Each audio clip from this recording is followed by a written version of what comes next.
Hey y'all, it's Dr. Tiffany. I hope you're doing well.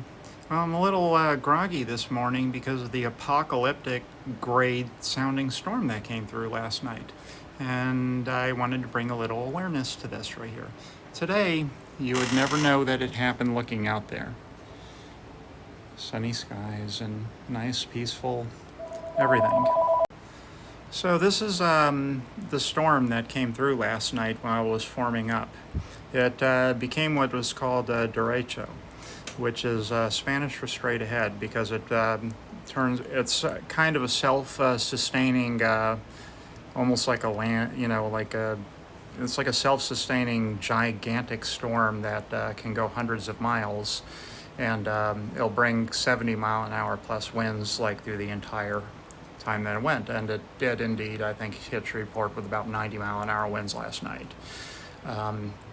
It came through at about 2 a.m. The lightning was just incredible. It was like being in a strobe light. So the thunder was literally continuous and deafening.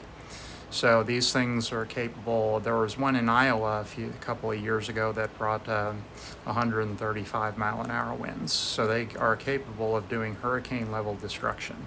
As a matter of fact, some people think of them as land hurricanes, although that's not entirely correct because it's a different mechanism, and these are all straight line winds in one direction. So where is it right now? It's hitting Pensacola as we speak. Next up will be places like Panama City and eventually maybe Tallahassee.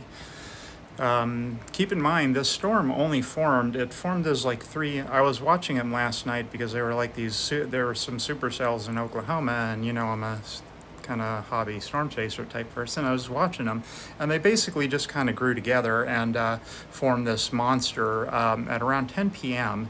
and it's all the way in Oklahoma, and this thing is traveling through Florida and Alabama right now. These things race along, usually 60, 70, 80 miles an hour.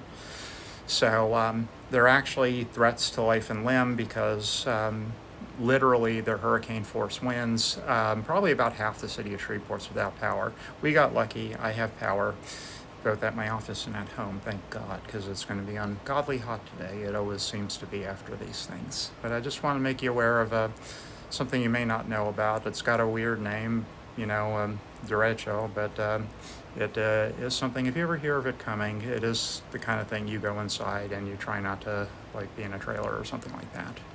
Okay? I love you. Stay safe.